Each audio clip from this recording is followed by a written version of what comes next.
Hello everyone, my name is Zhu Zitian. My student ID is 0377492. I'm from Culinary Management.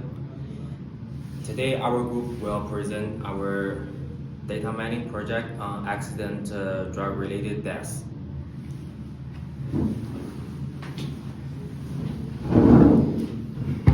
Hello everyone, my name is Yu Xiang and my student ID is 0379517 and I'm from Culinary Management.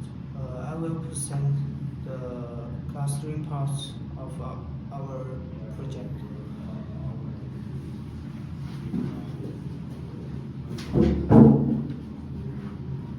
Hello, my name is Wang Tang. My student ID is 0378618. I will present anomaly detection part and a finally mission and a future work.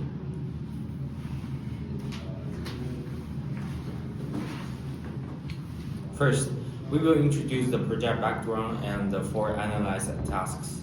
Then we will explain our methodology, evaluation results, key visual findings, and finally a brief demonstration of the Python code.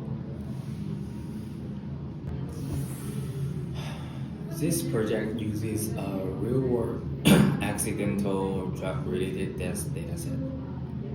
Our aim was to apply multiple data mining techniques to identify useful patterns and generate meaningful insights from the data. Okay, next one. So, our first task was classification. In this task, the target variable was the manner of death, as it is shown in the PowerPoint. We used the structured case information to predict death circumstance and evaluate classification performance. The inputs will be demographic, geographic, interrelated, and contextual variables. Next page. Our second task was regression. Here, we predict the drug count, which represents the number of drugs involved in each case. Inputs, as we know, is demographic and contextual variables only. Reasons will be drug indicators were included to avoid target leakage.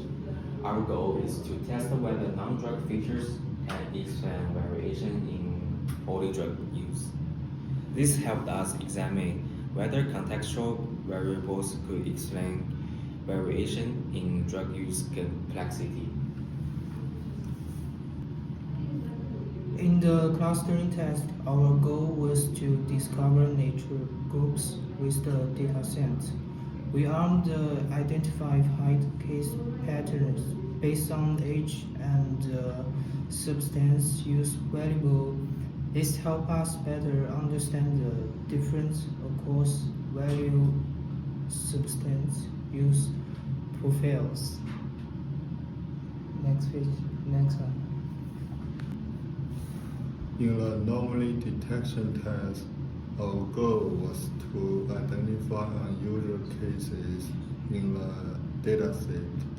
Those unusual cases may represent role-play-drug combination for special patterns that are different from most observations.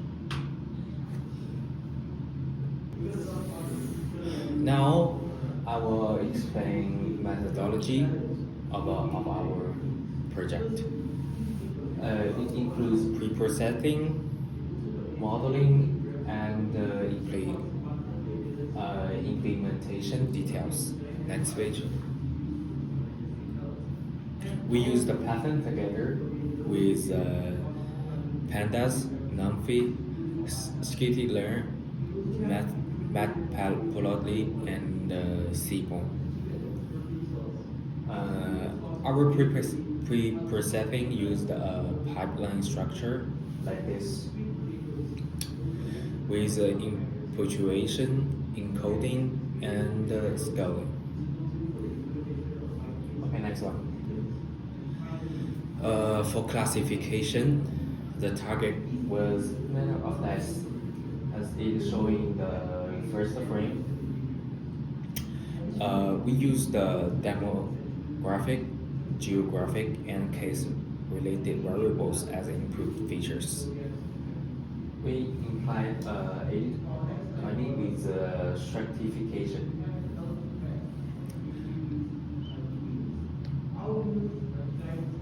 The model is random forest classifier and estimators equals to 200 and jobs equals to -1.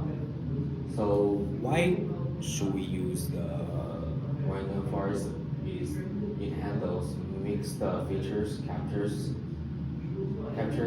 non-linearity, robust to noise. next one? For regression, the target was Drug count. we again use the structured case variables and trained a random forest regressor with 200 trees. This task help us measure how much drug count could be predicted from available case information. So the model inputs Is the same as the last page. the purpose is to assess how much drug count can be predicted without direct Drug indicators. Okay, next one. From clustering, we use age and binaries in these columns. We first remove rows with missing value and send these factors. Then we apply the key means analogies with three equals in it equals 10. Finally, we use PCA to project the clustering into a 2D security plot from visualization.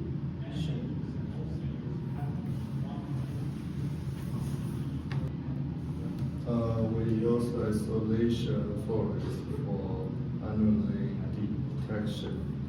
The model was built to standardize age and dropped relative level. We set contamination to 0.03, which means about 3% of the cases with expected to be outliers. The model produced a non-linear and non-scope.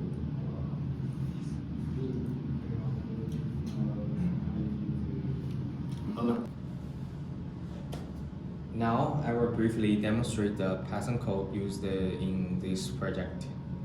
I will not explain every line in detail, but I will focus on the overall structure and the key functions that produce our results.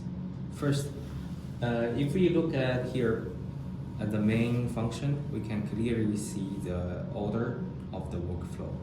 The script starts by loading and cleaning the dataset.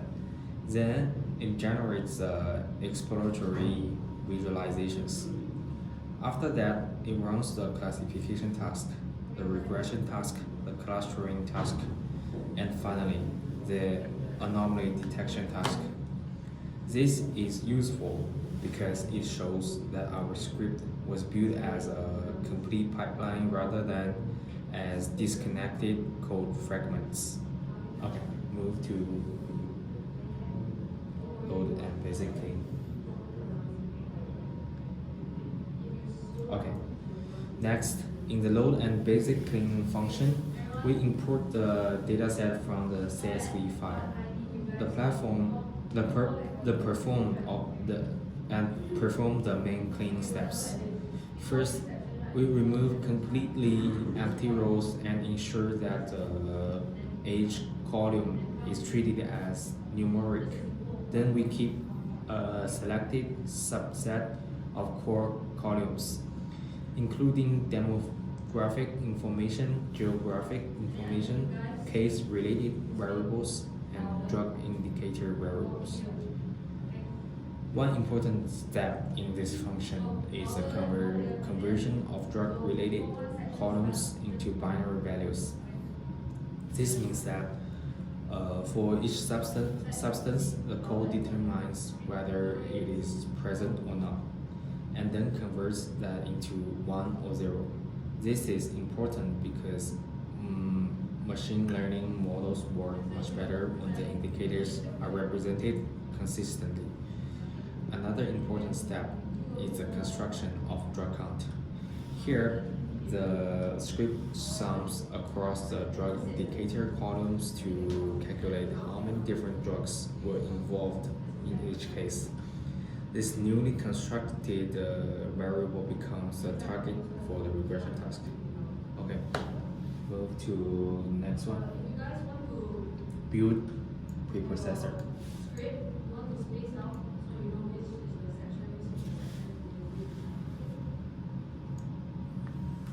Okay. After that, the script uses build preprocessor function. This function separates numeric features from categorical features.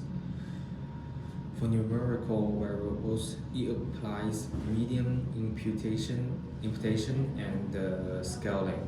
For categorical variables, it applies model imputation and one-hot encoding. This function is especially important because it standardizes the pre-processing logic. Instead of manually transforming features every time, we define a reusable pre-processing structure that can be plugged into different modeling tasks.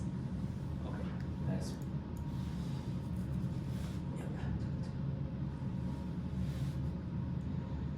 Okay, classification. In the classification task function, the target variable is manner of death.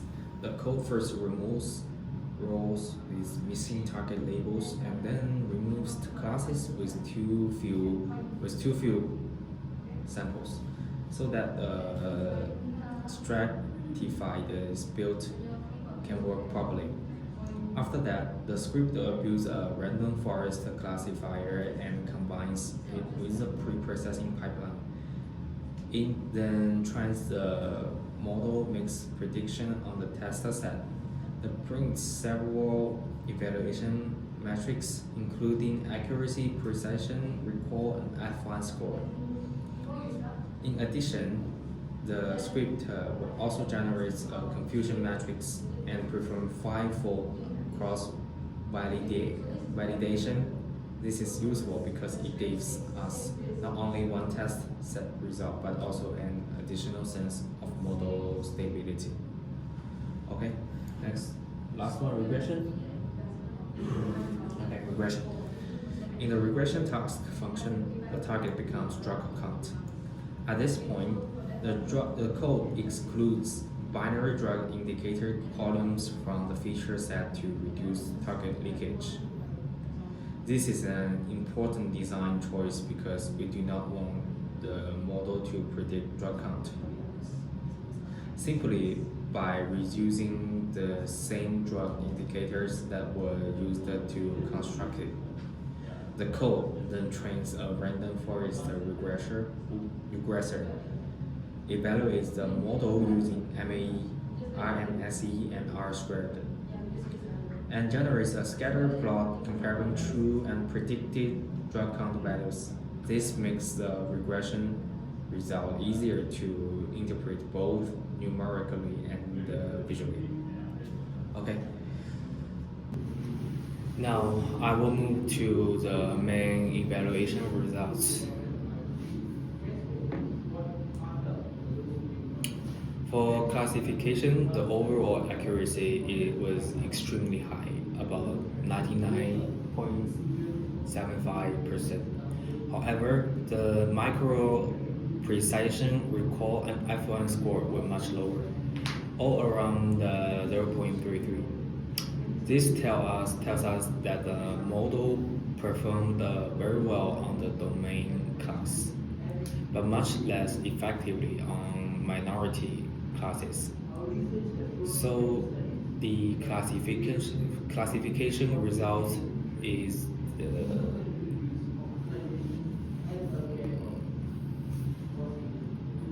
is interesting, not because it proves uniformly strong prediction, but because it clearly demonstrates the effect of class imbalance. For regression results, the MAE was about 0.84, the RMSE was about 1.13, and then R squared value was around 0.26.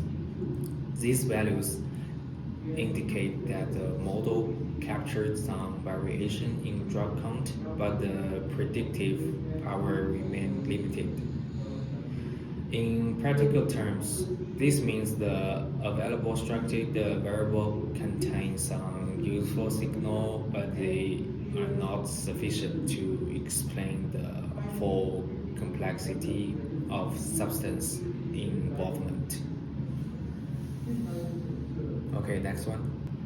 Regarding class duration evaluation, the Slell-Houghton scores was relatively low, indications that the separation between clusters was not very strong. However, the results still revealed some in-nairs circulators in the data. So even though the clusters was not perfectly distinctive, they still provide valuable insights.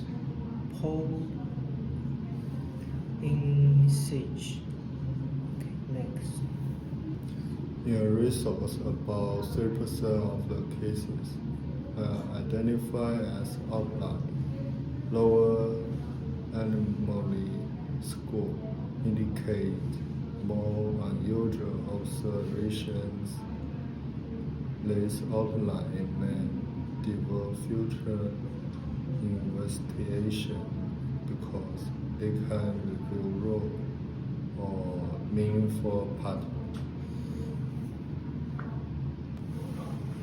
Next, I would like to connect the model outputs with visual findings. From the age distribution, we observed that many cases were concentrated in the middle age adult range. This suggests that the burden of observed cases in the dataset is not evenly distributed across all age groups.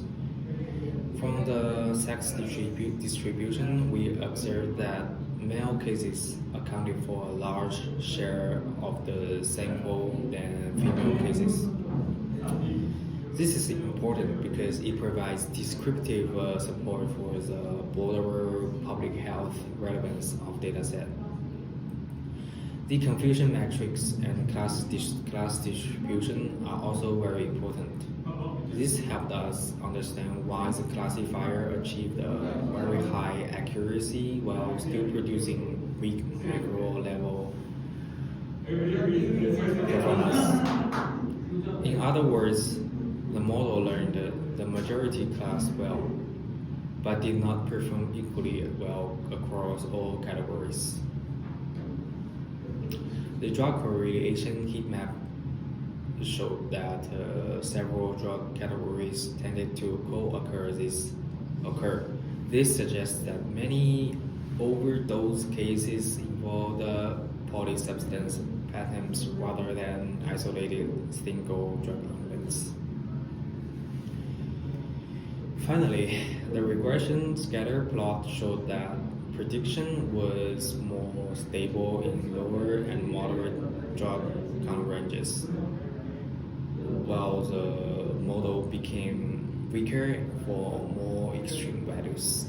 This matches the numerical interpretation of the regression metrics. Before conclusion, I want to show the final result of the code running. Okay.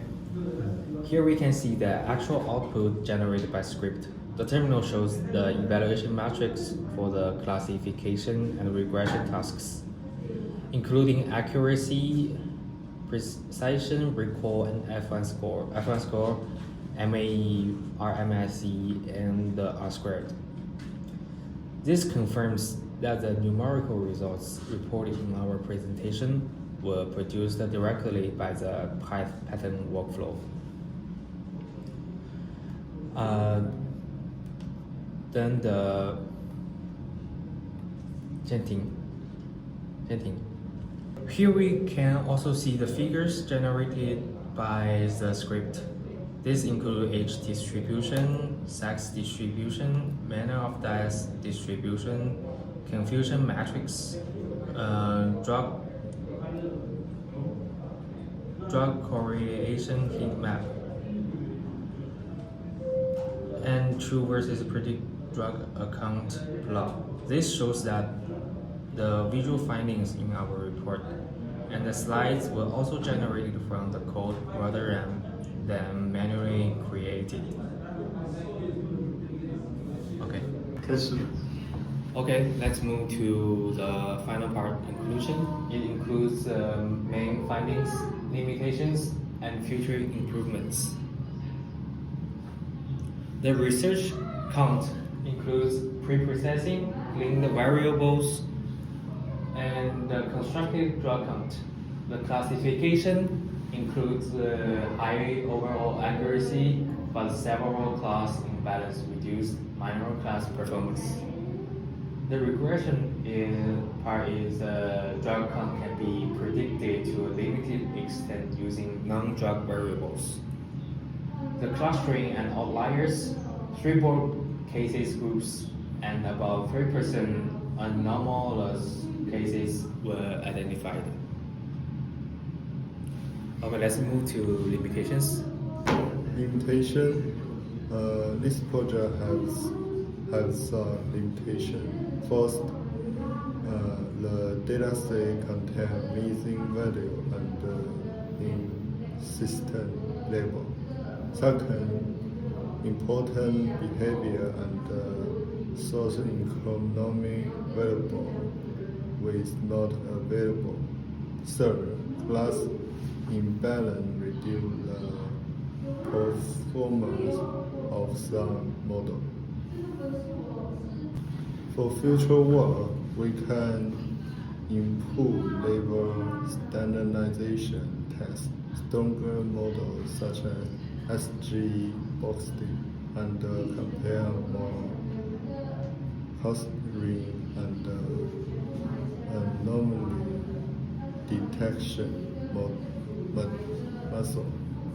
We can also improve more behavior and social variable to improve model professional. Thank you. Okay, to conclude, our project apply for main data mining tasks, classification, regression, clustering, and anomaly detection. Overall, classification achieved high accuracy but suffered from class imbalance. Regression showed modest predictive power, and the unsupervised tasks revealed the useful hidden patterns. Okay, thank you so much for listening. Okay, let's move on to the final reference page. This is all about our reference. Okay.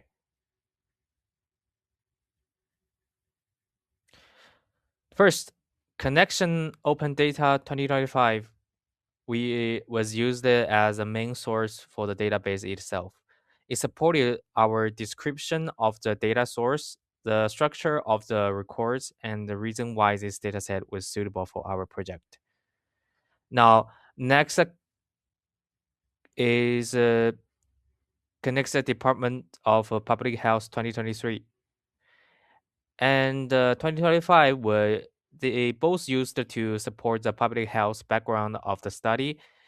These references help us explain why accidental drug related deaths are an important issue in Connecticut. And they also supported our interpretation of observed patterns related to age, sex, and overdose trends. At the broader national level, Garnet and Menino 2026 and the National Center for Health Statistics 2026 were used to show that overdose deaths are not only a state level issue but also part of a continuing national public health concern in United States. These references strengthened the background and the conclusion sections of our report. For the implementation of the data mining workflow per Dorgaza et al. 2011 were used to support our use of skit learn, especially for pre-processing pipelines and machine learning implementation in Python. When Baron 2018 were used in the processing section to support our discussion of missing data treatment and imputation, especially why median imputation was inappropriate for numeric variables in a real world dataset. Williams 2027 was used in relation to one hot encoding of categorical variables. This supported our explanation of why categorical case level variables needed structured encoding before they could be used in machine learning models. For model selection, Berman 2001 was used to justify the use of random forest in both the classification and regression tasks. It supported our explanation that random forest is suitable for nonlinear relationships, mixed structured features, and noisy real-world data. Hasty, Tibishani, and Friedman 2009 was applied more broadly across the methodology and the evaluation sections. It supported our interpretation of a supervised learning logic, our explanation of a class imbalance, and our discussion of why model performance should be interpreted carefully rather than judged only by one metric. For clustering, McQueen 1967 was used as the foundational reference for k-means. It supported our explanation of why k-means was chosen as a baseline clustering method for identify possible subgroup structure in the data. Joffe and Kadima 2016 was used to support PCA, which we applied to reduce the high dimensional clustering features into 2 dimensions for visualization and interpretation. Rosso 1987 was used in clustering evaluation section because the Psi-Holte coefficient was one of our main validation measures. The reference helped us explain why our clustering results indicated only weak to moderate separation rather than perfectly distinct groups. Finally, Liu, Ting, and Zhou 2000 and 2008 was used to justify the use of isolation for anomaly detection. It supported our explanation that unusual observations in the age drug feature space should be interpreted as structurally interesting cases rather than simply as errors. So overall, the references in our report were used in 4 main ways. First, to support the dataset and public health background. Second, to justify our pre-processing methods. Third, to explain why specific models and algorithms jurisms were selected and forced to support the interpretation of our results. Thank you so much for listening.